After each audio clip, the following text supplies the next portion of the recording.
The morning sun cast long shadows across the diplomatic quarters of Station Harmony, but Ambassador Elena Vasquez felt no warmth from its artificial glow.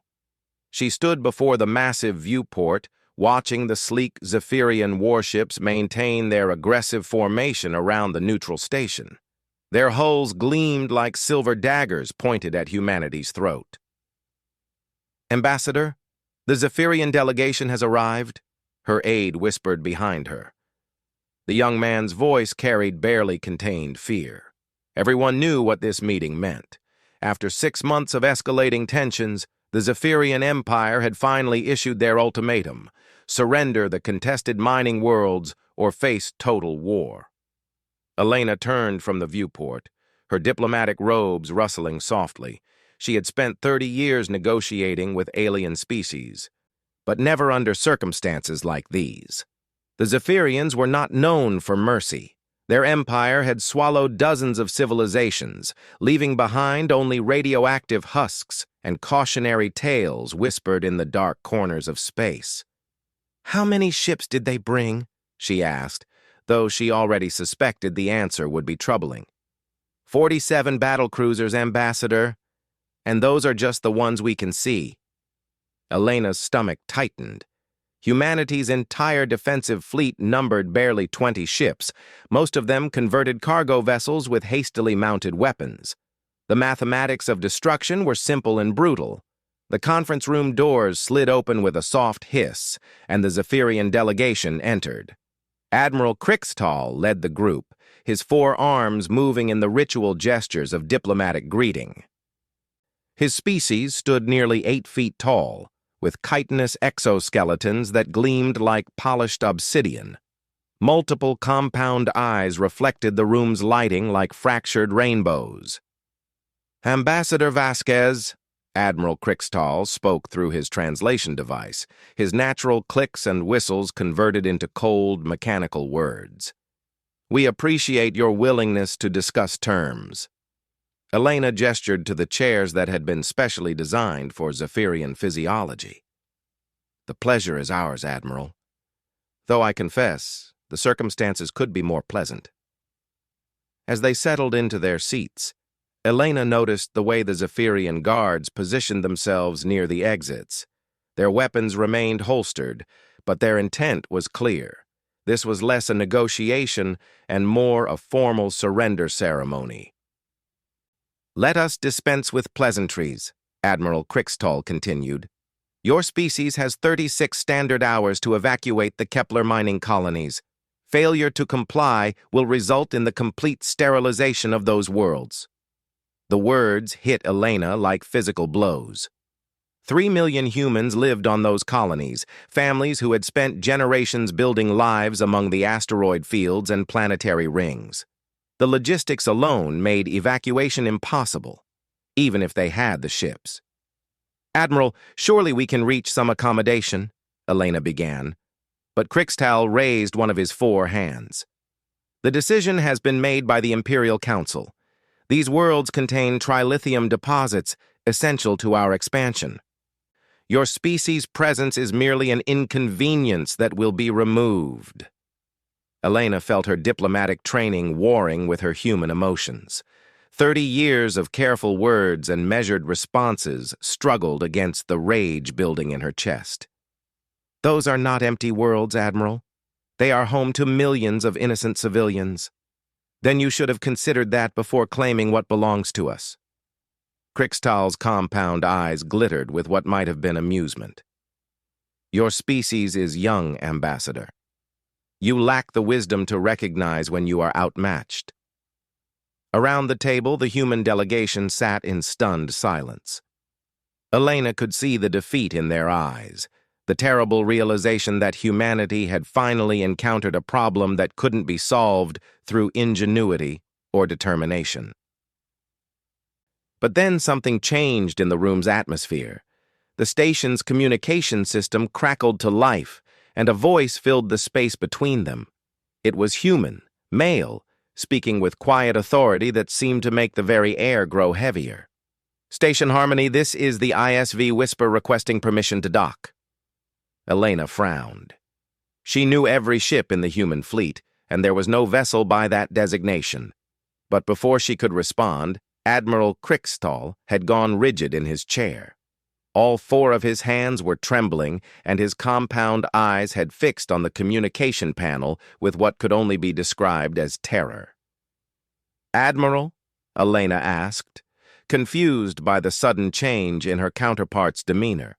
Kriegstall's translation device struggled to convert his rapid clicking and chittering. When words finally emerged, they carried a weight that made everyone in the room lean forward. "Impossible. He died. We made sure of it." "Who died, Admiral?" But Kriegstall was already rising from his chair, his massive frame moving with surprising speed. "We must return to our ships immediately. The negotiation is postponed." "Wait," Elena called after him, but the Zephyrian delegation was already moving toward the exits. Their guards followed, but Elena noticed they were no longer watching the humans. Instead, their attention was focused on the walls themselves, as if expecting something to emerge from the very structure of the station. As the doors closed behind the aliens, Elena's aide rushed to the communication panel. "This is Station Harmony Control. ISV Whisper, please identify yourself and state your purpose." The response came after a long pause. And when it did, the voice carried a weight that seemed to press against everyone in the room. "Permission to come aboard, Ambassador. I believe we have much to discuss." Elena stared at the communication panel, trying to understand what had just happened. In 30 years of diplomacy, she had never seen an entire alien delegation flee at the mere sound of a human voice. But as she watched the Zephyrian ships through the viewport, she noticed something that made her blood run cold. The warships were moving, not toward the station in attack formation, but away from it. 47 of the most powerful vessels in the galaxy were retreating from a single ship that hadn't even docked yet. "Ambassador," her aide whispered, "the ISV Whisper is requesting Dock 7. Should I approve it?" Elena continued watching the alien fleet's retreat, her mind racing through possibilities. Whatever was aboard that ship had sent one of the galaxy's most feared military commanders running like a frightened child. In the calculus of war and diplomacy, that made the unknown vessel either humanity's salvation or its doom. "Approve the docking request," she said finally, "and prepare a security detail." "How many guards should I call up?" Elena turned from the viewport, her eyes fixed on the door through which the Zephyrians had fled. "All of them." As Dock 7's massive clamps engaged with the incoming vessel, Elena couldn't shake the feeling that everything was about to change. The war that had seemed inevitable 30 minutes ago now felt like a distant possibility, but she had no idea whether that was cause for hope or terror.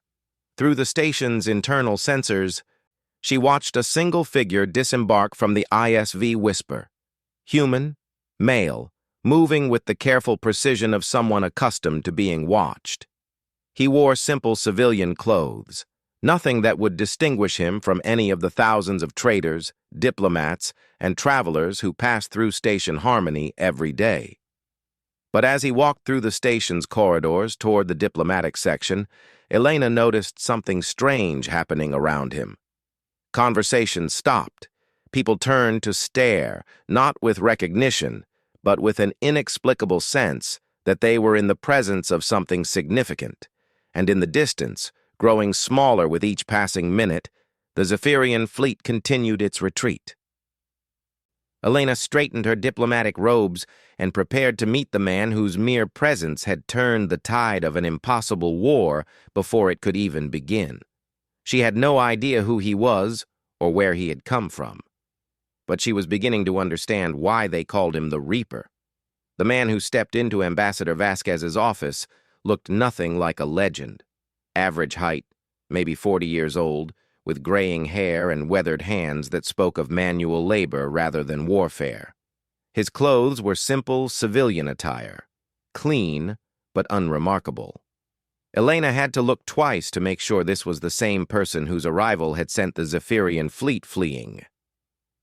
"Ambassador Vasquez," he said, extending his hand in the ancient human gesture of greeting. His voice was the same one that had come through the communication system, carrying that strange weight that made the air itself seem to listen. "Thank you for agreeing to see me." "I don't believe we've been introduced," Elena replied, accepting his handshake. His grip was firm but not aggressive, the touch of someone comfortable with their own strength. "Marcus Chen," he said simply, "though I suppose you might know me by other names." Elena's aide, who had remained in the room despite her earlier dismissal, stepped forward with a data pad. "Sir, I've run your name through our diplomatic databases, and there's no record of anyone matching your description having clearance to board this station." Marcus smiled, and Elena noticed it was a sad expression, as if he were remembering something painful. "I'm not surprised. Most records of my existence were classified or destroyed years ago." "Mr. Chen," Elena said, gesturing for him to take a seat across from her desk. "Perhaps you could explain why the mere sound of your voice sent one of the galaxy's most feared military commanders running back to his ships." Marcus settled into the chair with the careful movements of someone who had learned to be mindful of their surroundings. "Admiral Krickstal and I have a history. Several years ago, the Zephyrians attacked a human research station in the Outer Rim. 300 scientists and their families were killed." Elena nodded. She remembered the incident. It had been one of the first aggressive acts that led to the current crisis. The attack on Station Echo. A tragedy. "But I don't see what that has to do with your present situation." "I was the only survivor." The words hung in the air like a challenge to everything Elena thought she knew about that event. The official records stated there were no survivors. The Zephyrians had boasted about their complete success, and human investigators had found nothing but wreckage and bodies. "That's impossible," her aide said. "The station was completely destroyed. Every life pod was accounted for." Marcus reached into his jacket and withdrew a small device that Elena recognized as a personal data storage unit. "May I?" Elena nodded, and Marcus activated the device. A holographic display filled the space above her desk, showing the interior of what looked like a research facility. The timestamp indicated the recording was 3 years old. "This is Station Echo, day of the attack," Marcus said quietly. "I was the head of xenobiology research. We were studying peaceful contact protocols when the Zephyrians arrived without warning." The holographic display showed chaos, alarms blaring, people running through corridors as explosions rocked the station. Elena watched with growing horror as Zephyrian soldiers moved methodically through the complex, showing no mercy to the scientists who tried to surrender. "They weren't interested in conquest or negotiation," Marcus continued, his voice remaining steady despite the carnage playing out above the desk. "They came to send a message, to show humanity what happened to species that stood in their way." Elena saw a younger version of Marcus in the recording, helping evacuate civilians from a laboratory. He moved with purpose, shepherding terrified researchers toward what looked like emergency shelters. "But the evacuation pods were all destroyed," her aide protested. "Yes," Marcus agreed. "They were. I didn't escape in a pod." The recording shifted, showing Marcus in what appeared to be a maintenance area deep within the station's core. Around him lay the bodies of his colleagues, people who had trusted him to keep them safe. His face in the recording was streaked with dirt and blood, but his eyes held something that made Elena lean forward. It wasn't grief or fear or even anger. It was calculation. "The Zephyrians made one mistake," Marcus said, his present voice overlaying the recording. "They assumed that because we were scientists, we were helpless. They didn't bother to guard their boarding craft very carefully." The recording showed Marcus moving through the station's damaged sections with impossible stealth. He avoided Zephyrian patrols, disabled security systems, and gradually made his way toward the docking bays where the alien assault ships waited. "You hijacked their ship," Elena breathed. "Not immediately. First, I learned everything I could about their technology, their tactics, their command structure. The Zephyrians are efficient, but they're also predictable. Once you understand their patterns, they become vulnerable." Elena watched as the recording showed Marcus accessing Zephyrian computer systems, downloading massive amounts of data while explosions continued to rock the dying station. He worked with the focused intensity of someone who knew this might be his only chance. "But even if you escaped," her aide said, "how did that turn you into someone who could frighten an entire fleet?" Marcus touched another control and the holographic display changed. Now it showed the interior of a Zephyrian command ship, but the bodies scattered across the bridge were not human. "I didn't just escape," Marcus said quietly. "I learned." Elena stared at the alien corpses in the display. "You killed them all." 47 Zephyrians died on that ship, the same number as their current fleet, actually. I considered that appropriate symmetry. The recording continued, showing Marcus methodically working through the captured vessel's systems. But this wasn't random destruction. He was studying everything, learning how their weapons functioned, how their communication networks operated, how their command hierarchies worked. "It took me 6 months to fully understand their technology," Marcus continued. "Another year to adapt it for human use. The ISV Whisper is built from Zephyrian designs, powered by their own fusion cores, armed with weapons they thought were impossible for humans to operate." Elena felt a chill run down her spine. "You've been preparing for this confrontation for 3 years. "Not just preparing, Ambassador, hunting." The holographic display shifted again, showing a series of tactical scenarios. Elena recognized some of them as recent skirmishes between human and Zephyrian forces, but the perspectives were wrong. These recordings were taken from inside Zephyrian ships. "Every engagement for the past 18 months, Marcus explained. "I've been there, not fighting alongside our forces, but inside their command vessels, learning their responses, studying their commanders, mapping their weaknesses." Elena's aide stepped back from the desk, his face pale. "You're talking about infiltrating enemy ships during active combat."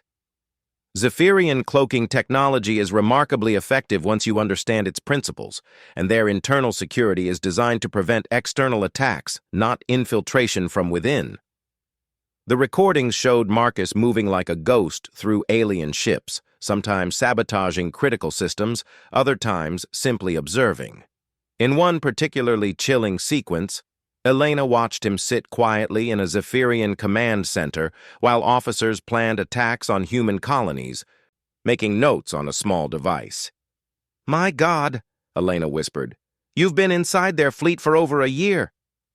"I needed to understand them completely, their tactics, their psychology, their fears."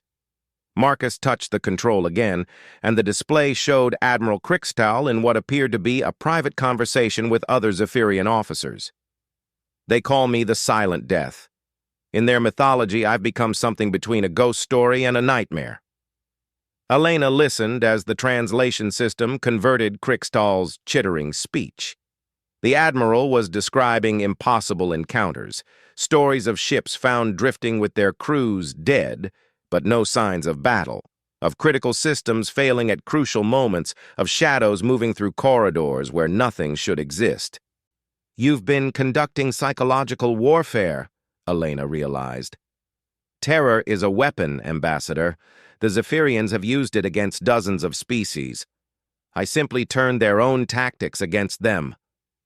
The holographic display now showed a star map marked with numerous Zephyrian positions. Red indicators showed where encounters with Marcus had occurred, and Elena could see the pattern. Each incident was carefully orchestrated to build a legend, to create fear that would spread through the alien fleet faster than any physical weapon. "But why reveal yourself now?" Elena asked. If you've been operating in secret for so long, what changed? Marcus deactivated the device, and the holograms faded. Because fear only works as long as the threat remains unknown. Admiral Krixtal brought 47 ships to Station Harmony because he thought humanity was helpless. He needs to understand that we're not. Elena stood and moved to the viewport, where she could see the Zephyrian fleet still retreating in the distance. You're going to negotiate with them. No, Ambassador, you are. I'm simply going to ensure they understand the consequences of refusing your terms. Elena turned back to Marcus, studying his face. Behind the calm exterior, she could see traces of the man who had watched 300 colleagues die, who had spent 3 years learning to turn himself into something that haunted the nightmares of an entire species. What exactly are you proposing? Marcus stood and moved to join her at the viewport. A demonstration. Something that will make Admiral Krixtal understand that humanity is not the helpless prey he believes us to be. In the distance, Elena could see the Zephyrian ships maintaining their defensive formation, no longer advancing but not quite fleeing either. They were waiting, trying to understand what they were facing. And if your demonstration doesn't work? Marcus was quiet for a long moment, watching the alien fleet. When he spoke, his voice carried the weight of 3 years of preparation and a promise that had been carved from loss and determination. Then Admiral Krixtal will learn why dead men make the most dangerous enemies.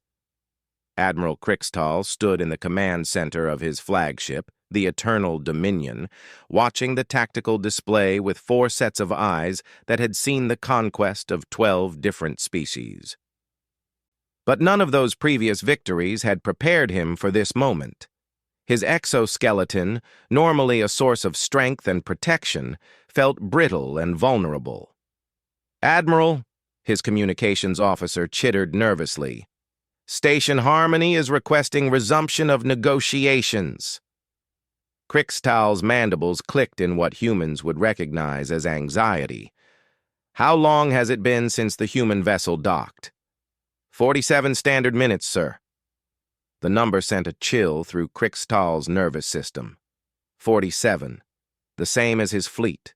The same as the crew that had died on the research vessel 3 years ago.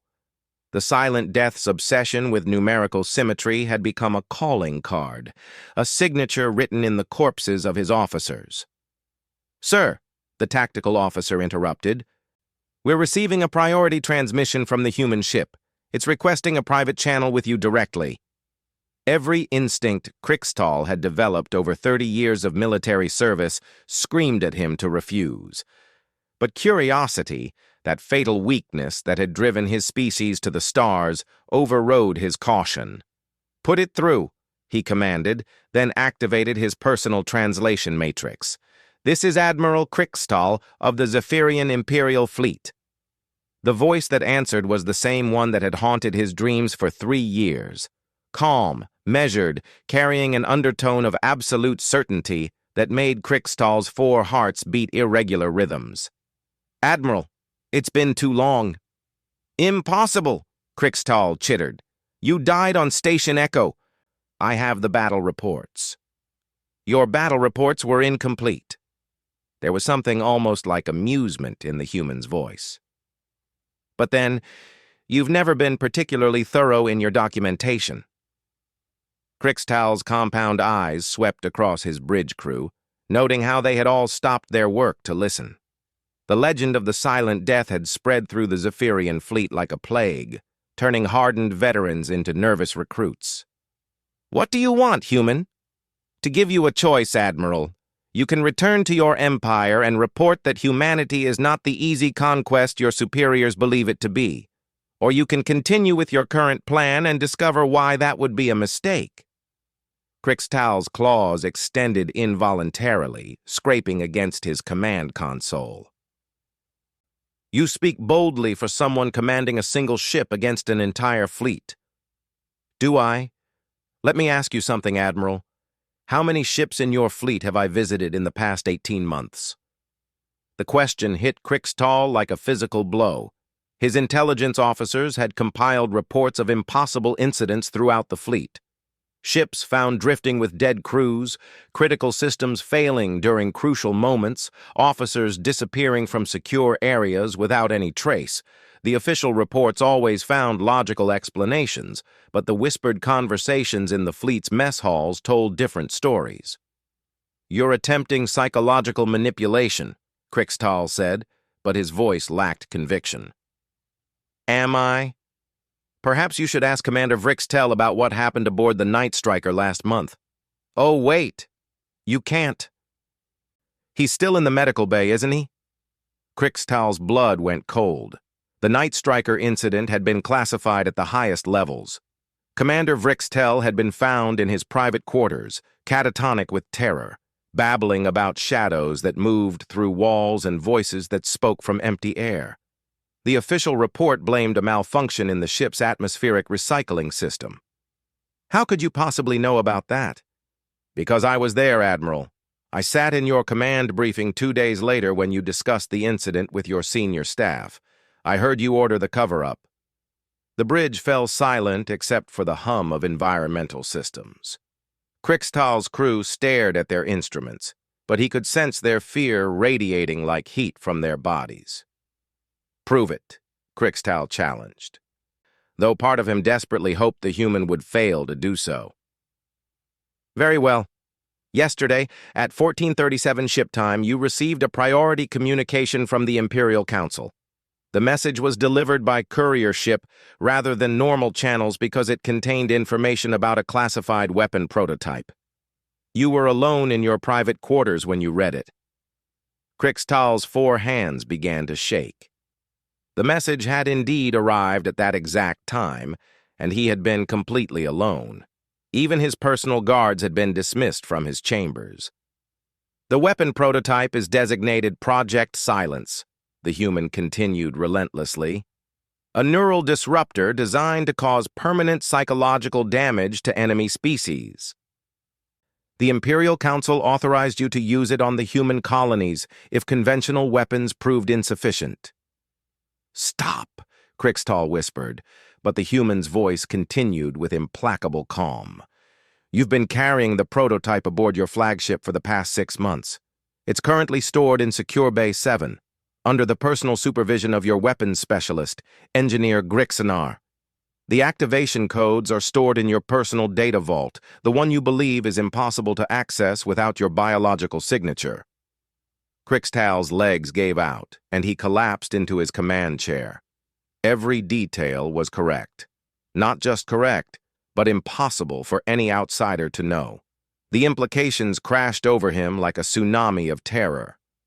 "You've been on my ship," he said, his voice barely audible even through the translation matrix. "I'm on your ship now, Admiral." The words hit the bridge crew like an electric shock. Officers spun toward their security monitors, weapons specialists checked their scanners, and guards moved to defensive positions. But there was nothing to see, nothing to detect. "That's impossible," Krixtal's security chief chittered.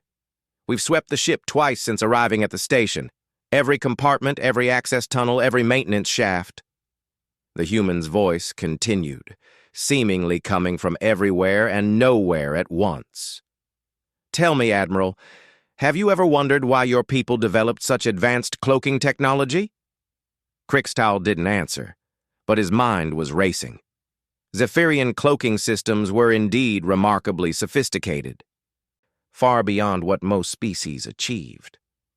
"It's because your species has been hunted before," the human continued. "Thousands of years ago, before you became the hunters.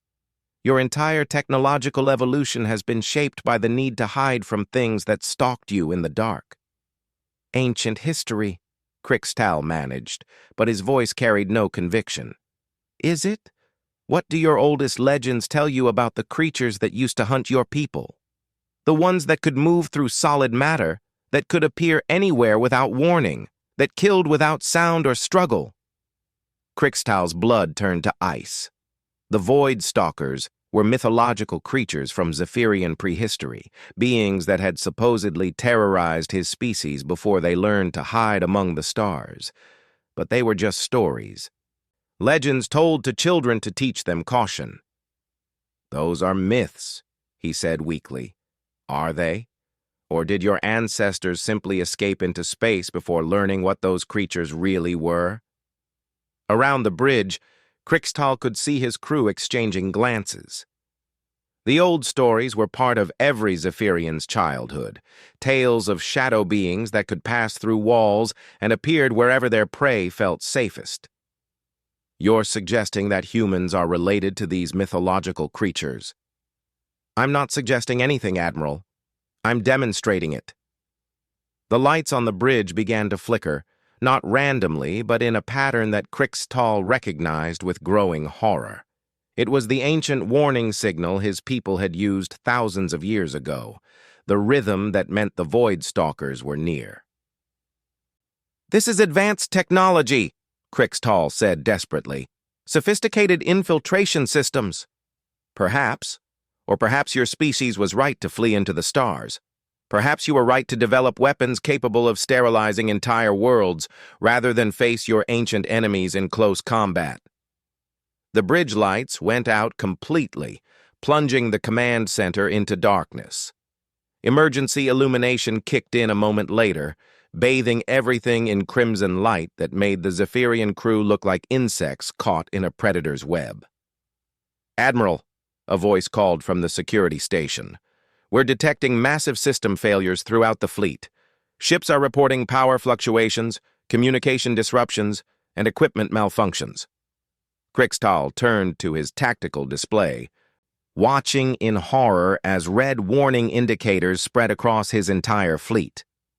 47 ships, each representing decades of engineering advancement and military expertise, were being systematically compromised by an enemy they couldn't see or fight. "This is your choice, Admiral," the human's voice said, now seeming to come from the walls themselves. "You can order your fleet to withdraw and return to your empire with the knowledge that humanity is not the prey species you believed us to be. Or you can discover what happens when the children of the Void Stalkers stop being gentle." Krixtal stared at his tactical display, watching his magnificent fleet transform into a collection of vulnerable targets. His 4 hands moved over his controls, accessing communication channels that would connect him to every ship in the formation. "All vessels," he commanded, his voice carrying across the fleet through dozens of different communication systems. "Prepare for immediate withdrawal from this system." "Sir?" his communications officer asked, confusion evident in his chittering. "We are leaving, now." "But Admiral, the Imperial Council's orders—" Krixtal turned to face his bridge crew, and they could see something in his compound eyes that made them step back. It was the same expression their ancestors had worn when they first looked up at the stars and decided that anywhere was better than the world that had bred their nightmares. "Tell the Imperial Council," Krixtal said quietly, "that we have encountered something far more dangerous than a young species with delusions of strength. Tell them that the old stories were not myths." As his fleet began to move away from Station Harmony, Krixtal couldn't shake the feeling that something was watching from the shadows of his own bridge. Something that had learned patience from 3 years of hunting, that had studied his people's weaknesses and fears until it could turn their own legends against them. The silent death had spoken, and Admiral Krixtal finally understood why dead men made the most dangerous enemies, because they had nothing left to lose and everything to remember. 6 months after the Zephyrian fleet's retreat from Station Harmony, Ambassador Elena Vasquez stood in the newly constructed Human Defense Council chambers on Earth. Through the massive windows, she could see the orbital shipyards where humanity's new fleet was taking shape. The designs were revolutionary, incorporating technologies that had been deemed impossible just a year earlier. The Proxima Colony reports successful completion of their defensive grid, Admiral Sarah Chen announced from her position at the briefing podium. That brings our total protected systems to 12, with 6 more expected to come online within the next month. Elena nodded approvingly. The transformation of humanity's defensive capabilities had been swift and comprehensive. After Marcus Chen's demonstration at Station Harmony, the governments of Earth had finally understood that their survival depended not on diplomatic niceties, but on the ability to project strength into a hostile galaxy. "Any word from our intelligence assets?" Elena asked. "Several promising developments," Admiral Chen replied. "The Rigel Consortium has requested formal alliance negotiations. The Altair Federation is asking about technology transfers, and perhaps most significantly, we've received preliminary contact from the Andromedan Republic." Elena raised an eyebrow. The Andromedan Republic was one of the oldest spacefaring civilizations in the local galactic cluster, with technology that made even the Zephyrians look primitive. If they were interested in humanity, it meant word of recent events had spread far beyond anyone's expectations. What exactly have they heard? Admiral Chen activated a holographic display showing intercepted communications from across known space. The story has grown in the telling.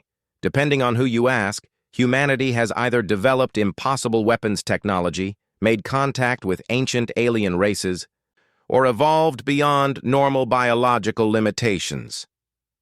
Elena studied the communications transcripts, noting how the details changed with each retelling. But the central theme remained constant. Humanity was no longer considered easy prey. And the Zephyrian Empire? Complete communication blackout from their core territories. But our monitoring stations have detected massive fleet movements toward their outer borders. Intelligence suggests they're consolidating their forces rather than pursuing expansion. Elena nodded thoughtfully. In the months since the Station Harmony incident, she had received dozens of intelligence reports about the Zephyrian Empire's internal struggles. Admiral Krixtal's report to the Imperial Council had apparently been even more dramatic than anyone expected, triggering what could only be described as a species-wide existential crisis. Has there been any contact with Marcus since his departure? Admiral Chen's expression grew somber. Nothing direct, but there have been incidents throughout Zephyrian space. Ships found drifting with their crews in various states of psychological breakdown. Equipment failures that follow suspicious patterns. Sightings of unknown vessels that appear on sensors for seconds before vanishing. Elena turned back to the window, watching construction crews install what appeared to be advanced defensive systems on the new ships. The technology was unlike anything in human archives, incorporating principles that their best scientists were still struggling to understand. He's still hunting them. It appears so. The psychological impact on their military has been severe. 3 entire fleet commanders have requested transfers to non-combat positions. Recruitment for their forward exploration forces has dropped by 70%. Elena considered this information.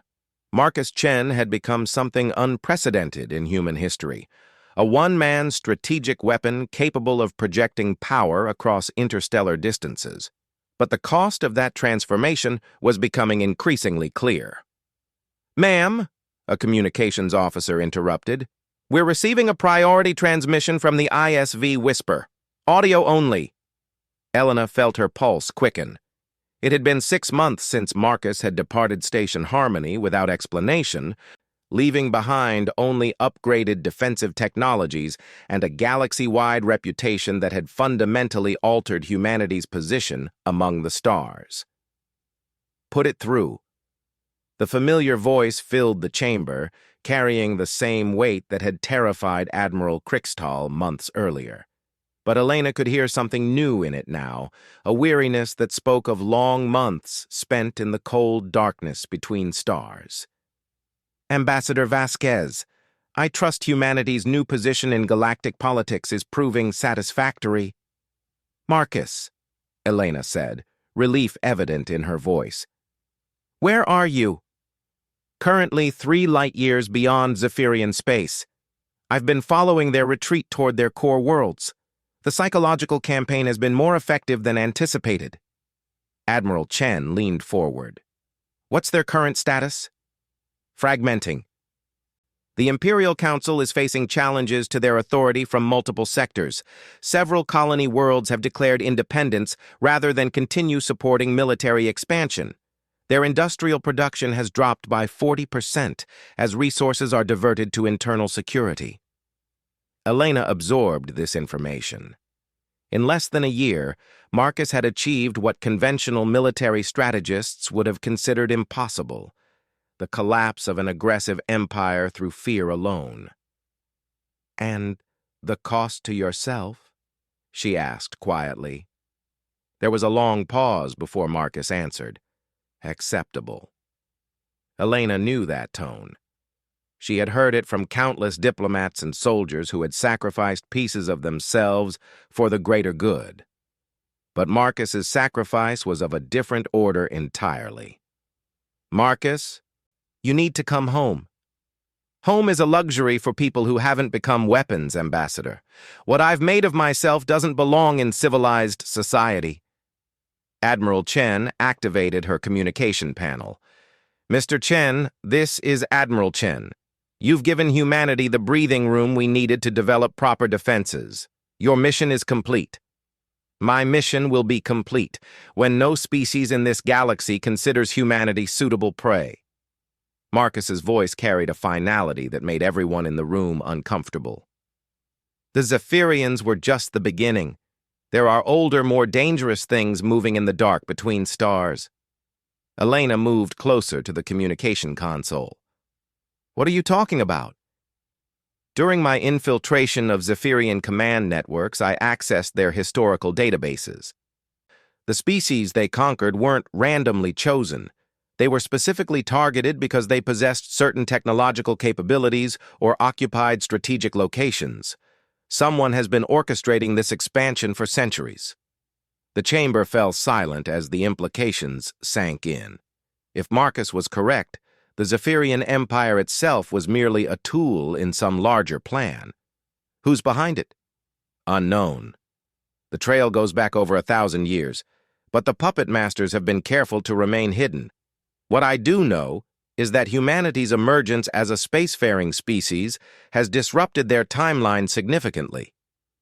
Admiral Chen studied her tactical displays with new eyes. You think we're the real target. I think we represent something they didn't expect to encounter. Our technological development patterns, our social structures, our approach to conflict resolution, none of it fits the models they've been using to manipulate other species. Elena felt a chill run down her spine. The idea that humanity's first contact with galactic civilization had been orchestrated by unknown entities operating on timescales measured in millennia was almost too large to comprehend. What do you propose to do about it? What I've been doing.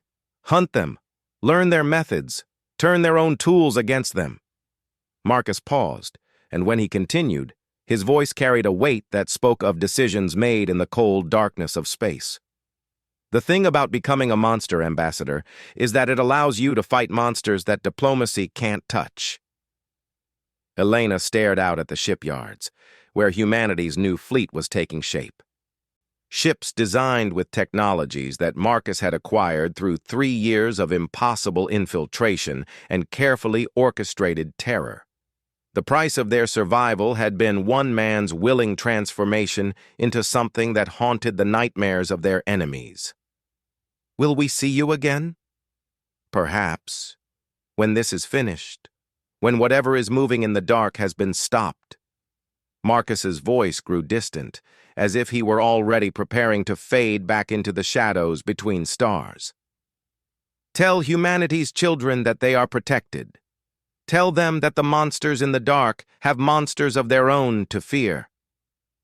The communication channel closed, leaving the chamber in silence. Elena continued staring out at the shipyards, where human workers were building vessels that would carry their species toward whatever destiny awaited them among the stars. She thought about Marcus Chen, who had chosen to become something legendary and terrible, so that humanity could have the chance to become something better. A man who had died on Station Echo 3 years ago and been reborn as a force of nature that wrote its name in the fears of alien empires. The gentle man who had shaken her hand in her office had been real, but so was the phantom that now stalked the galactic night, ensuring that humanity's enemies understood a simple truth. Some prey species evolved to become the ultimate predators. In the darkness beyond the shipyards, among stars that no longer seemed quite so hostile, the Reaper continued his work, and humanity slept safely, protected by nightmares that had learned to serve the light.